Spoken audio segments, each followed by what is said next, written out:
Community is always worth celebrating. The same goes for the businesses born within them. And with Drizzly, the #1 app for alcohol delivery, you can find the biggest selection of beer, wine, and spirits that are Black-owned and women-owned and more. Then get them delivered in under 60 minutes. Now you can sip with purpose and discover great drinks with stories worth celebrating. Download the Drizzly app or go to drizzly.com. That's DRIZLY.com to start sipping with purpose. Take as little as 3 minutes to see if you could save on motorcycle insurance with Progressive. Come on, you've spent more time than that trying to name your bike. How about the Crusher? I guess it's not really crushing anything. The Silver Bolt? No. Oh, what about Pepper? Mysterious. Is it a pet or a condiment? Surprise! It's a motorcycle. No, that's stupid. Get a quote in as little as 3 minutes at Progressive.com. Progressive Casualty Insurance Company and Affiliates. Gas mark 1, 2, 3, 4, 5. I'm gonna cook a meal that's gonna make you mine. We're turning up the oven, now we're ready to roast. When you touch me, honey, you'll love it the most. Come on and put me in your loving shoe. Welcome to another Britflicks podcast. My name's Stuart Wright, and today's guest is Jorg Tittel. Welcome to the show. Hello, hello. Now, you are a bit of a multi-skilled character. You are a director, writer, producer in both film and video games. Yeah. There's also links to comics as well. Yeah, I mean, you say multi-skilled, I say master of none, but I mean, that's the beautiful thing about being a director. You can just have opinions on stuff, and then sort of people think you're an authority of some kind. But isn't that phrase, jack of all trades, master of none, it goes on a bit further, and actually the jack of all trades becomes a positive, not a pejorative. Well, I mean, if it wasn't positive, I would have hung myself by now, probably. Because, I mean, imposter syndrome is hard enough. Indeed it is. Yeah. But then you also want to have the sort of, misunderstood genius sort of complex. Well, you can't be a martyr, can you, if you don't feel sorry for yourself? Absolutely. Having stumbled into these daft vocational careers. It's funny, this martyr thing, actually, because I know we have to talk about some projects later, but I mean, like, one guy who I really admire very much as a film director is Paul Verhoeven. Yeah. And did you know that he wrote this book about Jesus? No, I didn't. Okay, so that's already slowly blowing my mind as you're about to tell me the story, but go on. Yeah. So he is, he's one of the world's top specialists on everything Jesus related. Paul Verhoeven, the director of Showgirls, yes, and Basic Instinct, and of Black Book, of course. Yes, indeed. And all these great films that he did back in his Dutch days. Not to mention one that I'll talk about later, and of course the RoboCop and Total Recall. I mean, Jesus. I mean, his films rock. L. But none of them give you a clue. I mean, maybe his latest one gives you a clue as to his Jesus obsession. Yeah, that's true. He's. But the one thing about the Jesus thing, because I got on this subject, I think, because of the martyr thing. I guess was he a martyr? I guess he was, or was he at all? I don't know. Who knows? He didn't seem to care, as far as I understood him. He was kind of always going to do whatever he bloody wanted from a film. Yeah, I mean, he was kind of like sort of Jeff Bezos in a way. No, the other one, Elon Musk. Sort of born rich. Well, rich in terms of in spirit, at least. I mean, he was God's son, for God's sake. I mean, imagine, having that powerful. You don't care, do you? It is, yeah. Jesus Christ, Elon Musk has a God complex. What if he thinks he's the second coming? But anyway, but yes, he did this. He wrote this script. He wanted to make a film about Jesus, but Scorsese had already made his film, and then Mel Gibson really sort of put the nail, I was going to say in the coffin, but in this case, it's more like the hands and stuff, for Paul's film that he'd been in development forever. And it was called Jesus of Nazareth. It might have been the sort of working title, I don't know. But the book that he wrote, which I really highly recommend, is called Jesus of Nazareth by Paul Verhoeven. Wow. And it's really cool because it starts out with an excerpt from the script that he wrote for the film. And you see some bearded, emaciated dude hanging off a cross, nails in his hands and feet and stuff. And the camera sort of zooms out a little bit and pulls back. And then you have two other bearded fellas sort of hanging off like adjacent crosses, as we know. But then the camera continues pulling out even further, and you realize that there's some others surrounding hills and hillocks with more people hanging off crosses. And then it says 9 months BC. Wow. And then the camera goes down even further into the town villages below, and you see these Roman soldiers rampaging through the streets and sort of stealing, pillaging and raping everyone, etc. It's a Paul Verhoeven film, so of course sexual violence will happen in it. And one of the victims of this sexual violence is, Jesus's mother. And so, who is then he's not. He's really. He's going there. He's going there. Yes. He goes there because he said he was trying to, how do we scientifically and psychologically explain the idea that someone suddenly out of nowhere comes, I have no idea how it happened. Yeah. And also to him, it also explained why he had such an affinity for bringing people together, how he could speak to, how he as a Jew could speak to, what would be future Christians, I guess, and people from other tiers of society, other cultures even, because in Paul Verhoeven's view, he was mixed race, he was mixed cultured, he was this alien creature, this hybrid, this transcendental character that was the result of a mystery, because he ultimately was the product of shame and violence and suffering. Wow. Jorg, it wasn't where I thought we were going to go today, but that's I didn't either. And I'm just reading reading a pithy 4-star review on Google Reads. Just I want to see the cover of this book, and it says, "What happens when an accomplished filmmaker delves into the realm of historical Jesus scholarship?" ? The answer: fresh insight. That's the review. I love it. Yeah.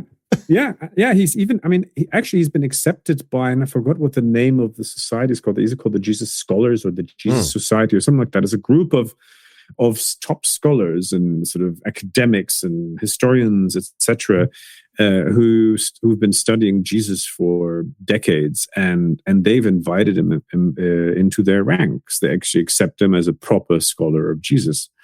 And it's not a religious group; it's an academic group. But some of the people, I must admit, I've not read a great deal, but what I have in terms of like that academic look at theology and mixing it with trying to work out where in history this might have happened. There's a wonderful book. I think it's a Cambridge scholar whose name escapes me right this second, called The History of Satan. Mm-hmm. And it just basically takes you through all the societies, basically all the organized religions, and the presence of Satan in those religions, because Satan doesn't feature as a name in hardly any of the main religious texts, but the presence of Satan as a thing, as a concept, has existed long before the texts became the thing that you look to. So it's just basically a folk devil, literally a folk devil. All the way through time. It wasn't until he bought Twitter that we knew what he looks like. Right then, let's move into the podcast. Before we do go, you're going to talk to us about 3 films (brackets 2 films, 1 video game) that impacted everything in your adult life in a moment or two. But before we do, I thought we might talk about your new video game, which I believe now is launched. No, it hasn't launched yet, but it will launch in early 2023. But it's called The Last Worker, and it's a political, social satire, I would say, probably. It's a sort of first-person narrative adventure with stealth elements set in near future fulfillment center the size of Manhattan, well, the sunken city of Manhattan at that point. And it's run by the Jungle Corporation, or spelled Jungle with an umlaut. This was founded by a wonderful German guy called Joseph Jungle, who moved to the States in 1946. I'm sure he was very lovely wherever he came from. Can't imagine what his background was. No idea. And so his lovely company brings products to people all over the world through the power of the internet. Not at all inspired by any sort of real world corporations at all. And purely coincidental. I'm an incredibly imaginative man, you see. Yeah, I can see how you're basically visioning a future that we might encounter. Yeah, who knows? It's probably impossible. What I'm describing here, and you play and you embody, because it's also playable in VR, a guy called Kurt, who is the last human worker in this facility, because all your colleagues are robots, and then you get you have to fulfill people's dreams, their orders, because which makes your life incredibly fulfilling as well, I'm sure. And as you do this, at some point you get approached by a group of activists who want to recruit you from the outside to try and dismantle this corporation from the inside. And so you have to juggle your day to day. Yeah. This sort of working from home, as you call it at this point, because you've been stuck in there for 25 years, with trying to sort of, weigh your sort of all moral compass against this whole thing and see whether you actually want to go against this wonderful, stable employment you've had. And yeah, so it's an intense experience and not at all inspired by any real world events whatsoever. So hold on a second. So you as the character choose to take on the corporation. You can choose not to and still play the game. There is a choice, yeah, at a certain point in the game. It's not like a super complex moral system throughout. Yeah. Because there's a very firm narrative, but there are 3 different endings in the game. And Kurt is certainly dramatically struggling with that conflict a lot. And which, I don't know, perhaps might bring me to the first film. Not yet. I usually ask a certain question going in when someone's the creator of it. Now, given you've created a game, and in the spirit of let's bring gaming and cinema together, like you've been trying, the question I usually start with is, what was the kernel of the idea for The Last Worker that got you to the game that we will see in 2023? I think the kernel actually was walking into my local Sainsbury's or Tesco, I forgot which one it was, to be fair, in London back in 2014 or 15. And overnight, all of the sort of tills had been replaced with those self-checkout computers. So that's when it happened in 2014-15.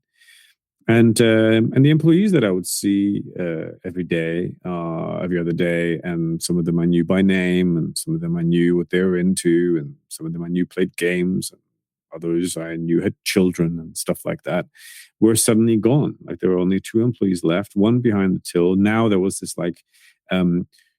sort of curtain of shame for people who buy cigarettes, newly installed that in the same breath. And then there were these self-checkout machines, and one of the remaining employees was standing next to those machines, sort of staring blankly into the distance. I was just slightly nervous because they didn't know what their future had reserved for them, and waiting for these computers to break down so they could, press the reset button. So that was their new job. And I walked up to them and I said, I thought that robots were supposed to assist us and not us them. And he said, yeah, I know, right?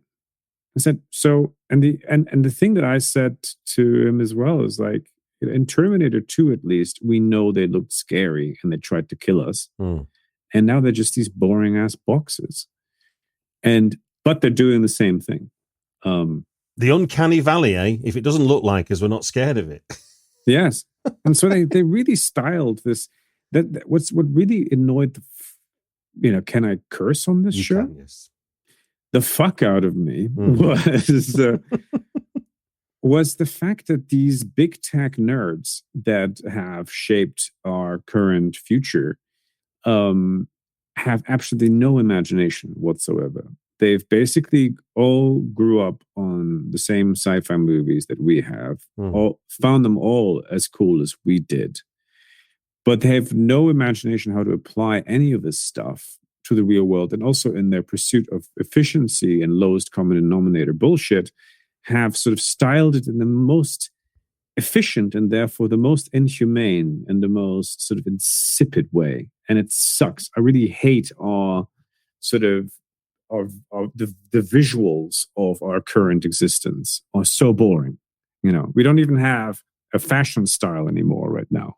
You know, we've all been sort of educated out of having an identity. We talk about it a lot, but we don't really have it anymore. Certainly not as a culture or any culture, group of cultures anymore. It's very strange.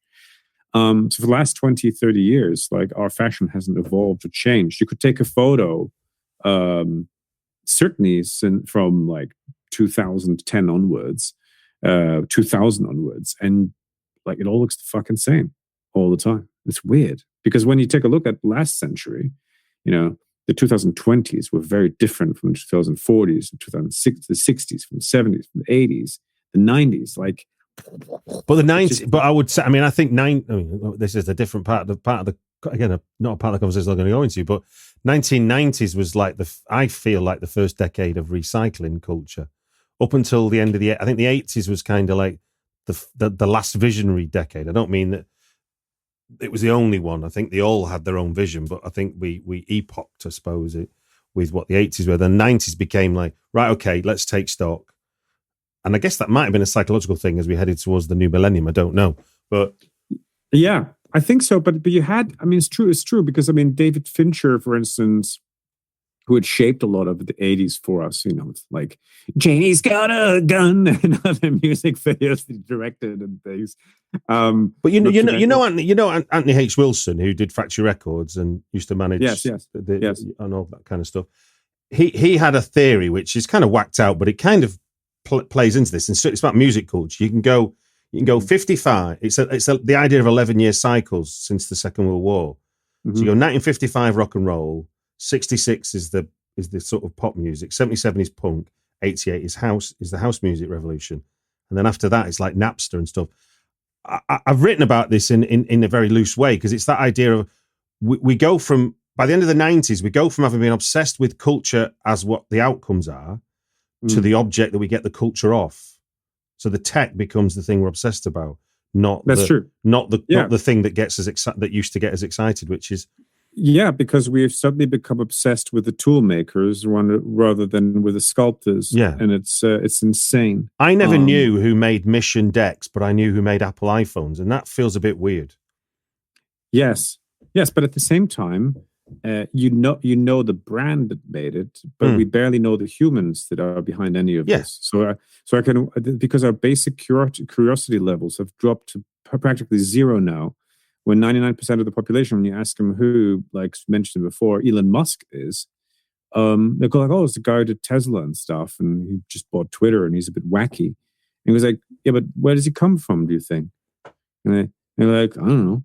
He's American." It's like, "No, he's South African." "Oh, okay, cool." Yeah. But where from South Africa? It's like, well, from South Africa, probably. And it's like, "Yeah, but do you know who his parents are?" And it's like, "Do you know that his daddy had emerald mines?" Emerald mines, yeah. Can you imagine what kind of people these people are? I mean, do you realize what kind of stock this man comes from? It's are you then surprised that, you know, people are being segregated in these factories, black people, and they call the areas in which they work the plantation in this Texas factory, and there's an ongoing lawsuit right now. No way. I mean, yeah. Oh yeah. And this, like, so it doesn't. We're not off track because, like, I'm going to say, so this started off with what was the kernel of the idea for your, so because it's all connected. Because there is one filmmaker to me that living filmmaker, and we've mentioned it already, because not only does he have a really very good understanding, as we've now know, of Jesus, it turns out, but he also really saw and put his finger on the sort of rise of techno-fascism that we are all living under more than anyone else. And he saw it, and specifically American corporate fascism. He started doing that with RoboCop. He did it with Total Recall. But the film that I love and that really has shaped me a lot was Starship Troopers. Well, before you do get into Starship Troopers, then let me introduce the audience to the concept if they've not already heard it before. It is 3 films that impacted everything in your adult life. And for that, we will be talking about 3 films, or in this instance, it's 2 films and 1 video game. And at the end of 5 minutes of conversation about said film or video game, there will be an alarm that will go off to end that conversation, and it will sound like this. So I do believe that sounds very similar to Die Another Day on the N64. The sort of panic room, the panic get out of there moment. It also reminds me of the scene actually in Total Recall. Remember when Arnold Schwarzenegger is going through those scanners? Yes. I mean, it's a beautiful. It's obviously a very ubiquitous alarm sound. Yes, and he goes and comes out of the thing and yes, fantastic. Anyway, so the clock is ticking on your first 5 minutes. Oh, shit. Starship Troopers. Why has that impacted on your adult life? So I was in New York in the early 90s, whenever that came out now. And 1997. That's when it was, yes, because I was auditioning for Tisch School of the Arts at NYU. And I went there with my mom, who's no longer with us, but we were in the back of a taxi cab. And I saw that there were tickets available if you call a certain number. And it was completely back. I was just there for 2 days. One day to audition for NYU. Actually, there's a big story there. Interesting story there. Like the person that helped me get my act, because I was studying acting, that to help me with my monologues was Sam Waterston, because he was a friend of my mom's. And so Sam took me into his house in New York, and had me do my monologues for him multiple times, and he was just wonderful. Anyway, but I found that there was like a Time Out in New York, whatever it was, thing, and there was an ad in there that there was a screening of a new Paul Verhoeven film, and if you call this number, you might get tickets to the premiere. Fantastic. And so I just called it. I'd never called a number in America in my life. And I just dialed this thing, and there it was. And I just said, like, you've got 2 tickets reserved. Like, we should say this number at the thing or whatever. So I happened to cover my mom. We're going to a film premiere. So I took her to the Starship Troopers premiere or first screening, whatever it was, in New York. And I remember the cab driver was completely insane. He drove like a madman. And my mother was just cursing in Polish to me about how, she was Polish, about how mad the driver is. And he turns around and he says, "Dziękuję bardzo." And he just drops us off in front of the cinema, and we go in and we watch this absolutely batshit film. And I fucking loved every minute of it. And after a few minutes in, I'm thinking, this is embarrassing. I took my mom to a thing with giant bugs. And I look at my mom, and my mom has just had this massive smile on her face. She was just like, oh, wow. She loved it. And yeah, and then at the end of the film, I was just like, "Mom, what did you think?" And she says, "I thought it was immense. I thought it was incredible. I think it was agitprop. It was a proper political film. Wow." And yeah, with giant bugs on Mars or whatever that you shoot in the face and whatever.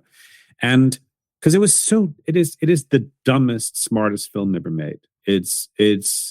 And the thing that you will never truly know with Paul Verhoeven, at the same time you can assume that he. In a world where everyone was forced to leave the comfort of their homes to get drinks, one hero emerged. Its name was Drizzly, the #1 app for alcohol delivery. And it allowed everyone to compare prices on the biggest selection of beer, wine, and spirits and get them delivered in under 60 minutes. All they needed to do was download the Drizzly app or go to drizzly.com. That's DRIZLY.com to take destiny in their hands. Dun, dun, dun. Unlock the best of the world with Trafalgar. Book your next vacation with up to 15% off top-selling tours and explore trending worldwide destinations like Portugal, Egypt, Japan, and Italy, while enjoying one-of-a-kind experiences along the way. To unlock savings, contact your travel advisor today. Call Trafalgar at 866-513-1995 or visit trafalgar.com/deals. That's TRAFALGAR.com/deals. To my newborn baby boy, the day you arrived was one of the happiest days of my life. Right up there with the day I bought my RV from that guy on the internet and insured it with Progressive. What a deal. Just know, son, I'll always be here for you. And by here, I mean in the middle of absolutely nowhere. In my RV. Protect your baby with an RV policy from Progressive. Take as little as 4 minutes to see what you could save at Progressive.com. Progressive Casualty Insurance Company and Affiliates. Does it on purpose because he is a very smart man. It's like, was all of it intentional or not? I mean, with Showgirls, you really question it. It's like, was everyone on drugs or how the hell did that happen? And yet I've seen Showgirls 15 times probably because it's just delightfully shit and actually equally brilliant. But Starship Troopers, what I loved about it is that he had conned Hollywood and all these executives into giving him like $100 million to make the most profoundly anti-American, anti-capitalist, anti-corporate film ever made. You know, but it's interesting. That's your reading of it, and that was my reading of it. But then I remember when before I saw it, I remember the reviews coming out to say it was a pro-fascism and that Verhoeven wasn't supposed to. You're like, when you watch the film, you're going, how have you come to that conclusion that it's a pro-fascism film? I mean, I did a play with Richard E. Grant a few years ago in London. Yeah, well, 2007. And in the end, it was sort of like, it was my favorite review of that actually was the worst review because it was in the Times. And so I really very much cherish having a bad review in the Times. Well, it was 3 stars rather than 5, which I expect of any matter what. God damn it. No, but they said, they called my play extreme, even for an angry cartoon. And I was like, fuck. I want everyone to always call my work this. Yeah. That's the perfect label, and that's actually exactly what Paul Verhoeven makes. I mean, he makes these. He is clearly very angry about a lot of things, but he also manages to make these, you know, these cartoons, these joyful, colorful. But in this instance, though, things. he's adapting a Robert Heinlein novel. Yeah. So he's not created the source material. Oh, there's our 5 minutes. We'll never know. We'll never know. We'll never know. We'll never know. What do you? Where do you want to go? Film or video game next? Oh, let's go to film again. Okay, right then. Jumping back in time to 1964, Kubrick's Dr. Strangelove, or How I Learned to Stop Worrying and Love the Bomb. It's funny you say that. I actually changed my title. Like, if you read my message, I changed my mind. Oh, did you? Sorry. I did. Yeah. Although I once organized a double bill of Dr. Strangelove and Starship Troopers because I find that they are perfect partners. To Die For. Yes, you've gone for Oliver. Is it Oliver Stone's To Die For? Is it Oliver Stone? No. It's Gus Van Sant. Gus Van Sant. Yes. Nicole Kidman. And Nicole Kidman, yes. So 1995's To Die For. I'm going to rewind the clock now, Jorg, because obviously this is playing with me format. You don't know what kind of stress you put me under. Seamlessly moving into your second choice is 1995's Gus Van Sant's To Die For, starring Nicole Kidman. Do you want to tell us why that had a particular impact on you? This one is actually very interesting as well because I went on that same trip to New York, actually. Maybe that's why it's on my head. Also, like, they both have Dutch-sounding names. So one of them is actually Dutch, and Gus Van Sant, I think, is American-born. But this film's 2 years earlier. So you saw it while you were in New York? No. I saw it when it came out. But I remember being a massive Gus Van Sant fan. Right. As a kid. I wanted to become a filmmaker. And on that same trip, and that's those same 2 tumultuous days in New York, I heard that he had just released a book, Gus Van Sant, called Pink.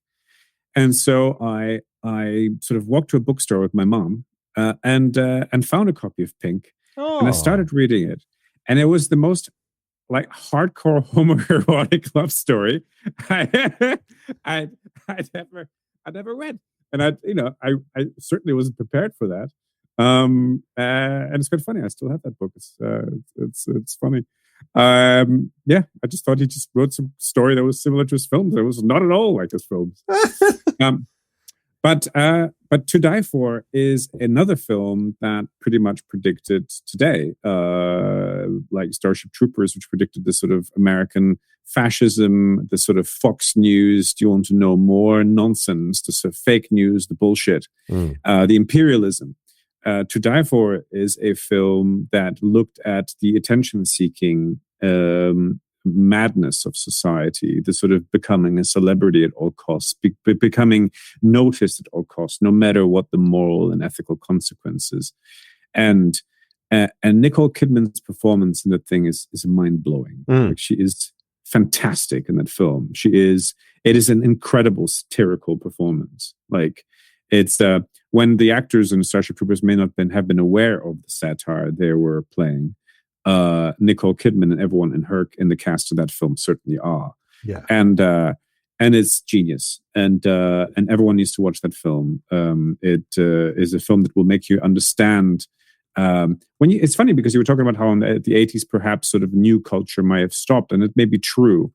But these two very critical films definitely saw that perhaps culture having stopped or stopped evolving in a way that it had previously, that there was something new brewing, some sort of a new form of fascism, indeed, some sort of new form of totalitarianism. And To Die For looks at the micro aspect of that. It doesn't look at this at a major bug war, but it looks at how a family falls apart because of these insane ideals and these insane. But I guess in a way that what you're talking about though is certainly in American terms, it'd be a continuation of the kind of Cheney Rumsfeld conservatism and how you manage that, but then turn it into mass media, because they, from the 70s onwards, they were trying to manufacture this identity out of it, and obviously it wasn't. I mean, in Britain, it wasn't until 1990 we had multi-channel choices with the birth of B Sky B and stuff. So the vehicle for doing this didn't exist till the 90s in a way. Yes. Yeah. And here, like in To Die For, Nicole works for a local TV station, which she wants to be the biggest TV star. Yeah. And she's not particularly good at her job. But she will literally leap over bodies in order to get there. I mean, you're right, though. It's fairly predictive, isn't it? Because that idea of someone wanting to be famous just for no other reason than they're them famous, as opposed to I want to achieve this goal that will make me famous, which obviously we now hear 10 times a dozen, through any reality TV person that then becomes a celebrity out of that. Yeah, that was that film about that ice skater. What was that called? Came out a couple of years ago. I, Tonya. Yes, which is a complete ripoff of To Die For, like tonally, visually. To Die For literally ends with an ice skating scene. I've forgotten that. I've forgotten that. Yeah. It's watch it. It's incredible, and also like it is the last truly great Danny Elfman score, where he combines his sort of typical wry satirical style with heavy metal. It's awesome. It's just I don't think I've seen it since the night. I don't think I've seen it since it come out, if I'm honest with you. I mean, I think it's badass. Watch that. Watch Falling Down as well by Joel Schumacher. Like the 90s had incredible films, incredible films. Perfectly timed. No, Falling Down I've seen a lot of times. I think maybe just, it's I guess in that kind of lazy way, Falling Down appears more often on late night TV than To Die For is more, I guess, more select in terms of who its satire might appeal to. Compared, I mean, even though it's got Nicole Kidman in it, it's a hell of a dark movie. Yeah. Whereas I think in some ways, though, I think with Falling Down, a bit like the mistaken reading of Starship Troopers, there's kind of a weird heroic reading of Falling Down as well. There's that idea that he's right to get angry about things he gets angry about. He may be alt-right. Yeah. Yes, indeed. Yeah. And first of all, he's an incel, and he's alt-right, for sure. Yeah. Before we even knew. I went to see that at my local flea pit, as it were, which is now a furniture store. And now it's a block of flats. It was a furniture store, now my old cinema. Yeah. And we were the opening scene in the traffic jam where he gets out the car, this old couple sat in front of us, turned around to us and goes, "This isn't Gone with the Wind, is it?"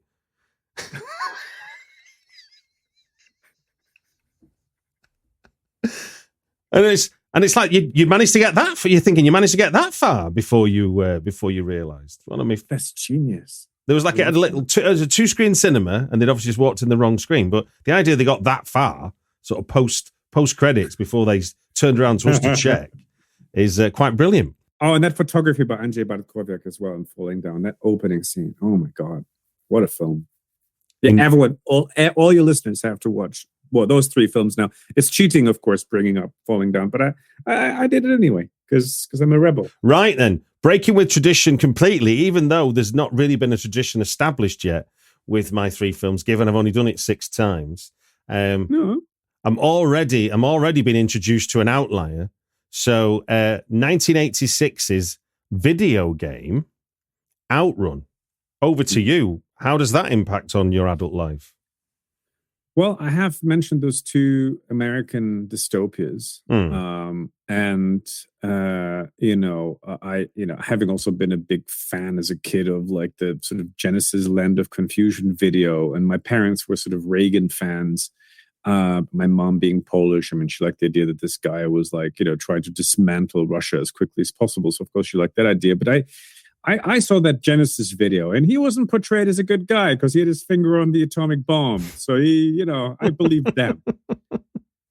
But there's also a side of America that we all aspire to, or a lot of us aspire to, in the last century. And I certainly did before I went to study in the States, which then sort of led me on my path to, study theater, combine it with video game because I couldn't because I worked as a journalist in New York in order to pay for my life there, and then eventually got hired by Activision to help adapt Minority Report in what turned out to be a very terrible video game for Activision at the time. But anyway, so that's why it's such a formative thing. But I fell in love with Sega as a young kid, as a sort of 6, 7, 8-year-old,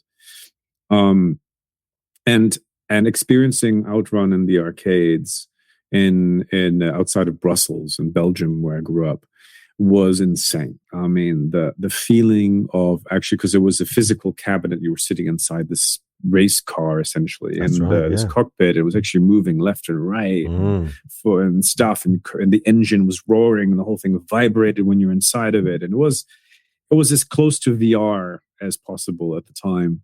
And Sega turned out to be the pioneers in VR, actually. They never released that headset, but they announced it back in 1993. They were almost going to market, but then some kid in America barfed, and then the American division decided not to release it, and that nixed the whole project. So we could be living in a Sega-led techno world now, as opposed to a Zuckerberg metaverse hellscape. And that would have been so much nicer, because Outrun had what people often refer to as the Sega blue skies. It had this completely sort of larger than life, sort of completely idealistic vision of what the world feels like if everything is just amazing. Yeah. And that's the pair of feeling aviators, a red Harrington jacket. You're off, aren't you? Really? That's James Dean. Off. You've got your partner on the passenger seat. You get to select your own tune at the beginning. Yeah. And then you're not racing against anyone but yourself. You're literally just. I'd forgotten that was the unique thing about it compared to what I think of as racing. It's not a racing game. Yeah, it's a driving game. It's a cruising game. It's Smokey and the Bandit. Yeah, it ultimately, and that's what's so incredibly cinematic about it to me, and it felt like a road movie. I was going on a road trip. And I was projecting my own story on it. And since every single time you finish one level or one chapter of it, you then get to choose to go either left, on a sort of more deserty level, or right to the more snowy one or whatever. Good Lord, I've forgotten all about that. Yeah, you create your own story. Like it was there was no dialogue or anything. It was but it was deeply poetic, strangely. So that game really set me on the path where, I mean, I already loved games to begin with, the idea and everything. But the idea that something could be this, could make you feel something so visceral and physical, etc. And it's like, imagine if I were to really combine this with storytelling and characters and stuff, it'll be immense. So Outrun is just, it gives me the feels, it's bliss. And is that something you've come to understand about Outrun as you've thought about it over time? I mean, what do you remember being the reaction can you remember that kind of first time getting into the machine? Like you say, that's a very early sort of immersive version of a video game, wasn't it? I mean, I remember the Star Wars one as well, where you got into the cockpit. It was really novel to climb into a video game. No, I felt it, and I told my brother that I had to go again, and I remember that like the first time I went, like we only had a few coins, and we were going to share, and Jan wanted my brother. It was in a circus. It was like this traveling circus, and they had this little arcade truck that they were traveling around with, and they were only going to be there for 3 days. And I remember coming back the following day again, but on the first day I just asked him, please let me have your coin. I need to do this again, and he's like, no, can't have my coin. And eventually he relented because I was like on the verge of tears. But it's interesting. You remind me there of like again where there isn't like the internet to call upon to get what you want. The idea of going to arcades and looking what they had, like when you first arrive and being excited, they've got something you've already played. Not the new one. It's like they've got that thing that I like, because obviously you might get good at something so you can get value out of it. Yes.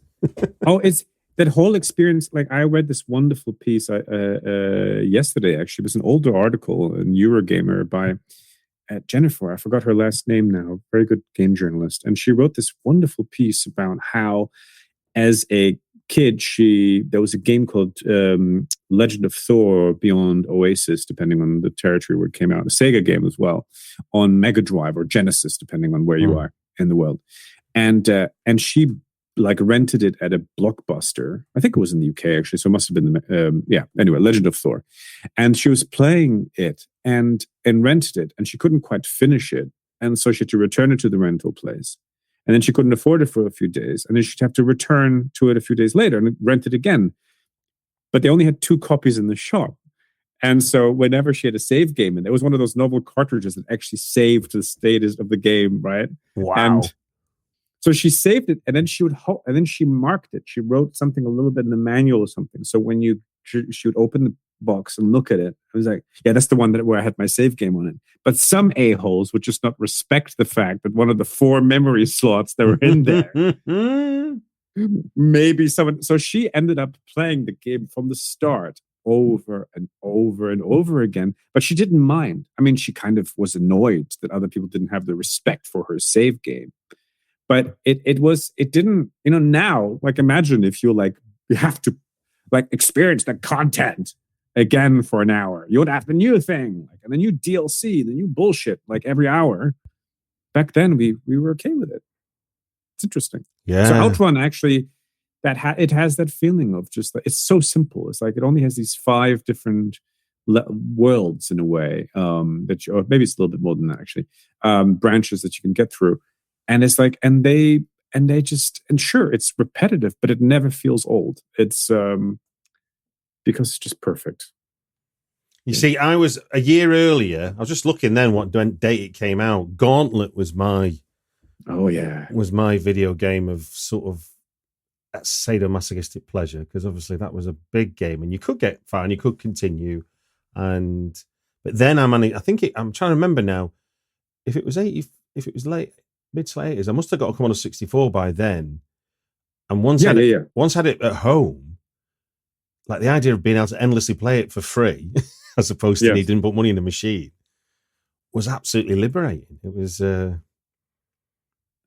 incredible. But it's only now in 2022 with VR that we're starting to be able to experience what we as kids experience in the arcades. Just we're starting to, and people don't realize this yet because they didn't have a clue as to how awesome this thing can get. And then imagine if you were to combine that with meaningful stories and characters and worlds, etc., that actually have something to say and stuff. It's going to be going to continue growing into a medium that actually film buffs will also want to engage with more. I went to a VR demonstration at Cannes, and it probably was 2019. And it was for the Paranormal Activity game, I think it was. I lasted 8 minutes, didn't see a ghost, took the headset off, gave the guy it back and said, I am anxious enough in real life. I don't need to make that my fun. Because it was like, it was like, I hadn't realized how my brain was going to believe how much I'm in it. It really was kind of shit. Because a screen, you can look, if I'm watching a scary film, I can look away from a screen.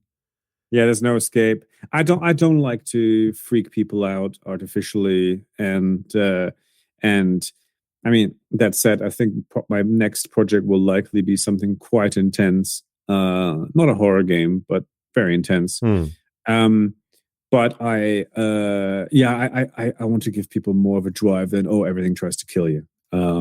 It's just not. I don't find that particularly interesting or inspiring, and it's not something I want to escape into. Actually, I don't want to escape anywhere. I want to travel places, ideally. Which, to be fair, Outrun did so beautifully. Indeed. Well, look, let's recap then. The 3 films, brackets, 2 films and 1 video game that impacted everything in adult life are Starship Troopers from 97, To Die For from 95, and Outrun, the video game, from 1986. Do you want to remind people what's happening with Last Worker next year? When will it be available? So Last Worker is coming out early next year on VR, including PlayStation VR 2 and Oculus Quest 2 or Meta Quest 2. PC VR as well. And a PC and Nintendo Switch and Xbox Series X and S and PlayStation 5. And so that's cool. Then I'm going to be announcing a sort of arcadey game at the beginning of the year as well, which so that's the beginning of 2023, I should say there, not because 2023. 12 months from now, someone will listen to this podcast and they'll be like, "What's happening?" Yes, the beginning of 2023. So maybe by the time they read it, they will already know. Who knows?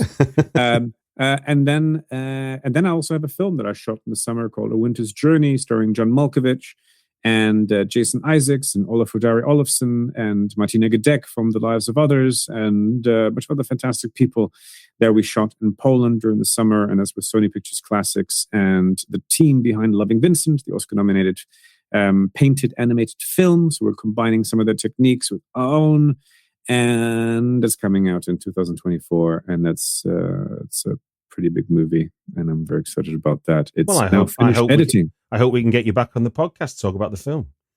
I'd love so as well. I'd love that. Absolutely. Well, look, it just gives me to say thank you very much for giving us your time on the Britflicks podcast. Well, thank you for having me. And bye-bye, everybody.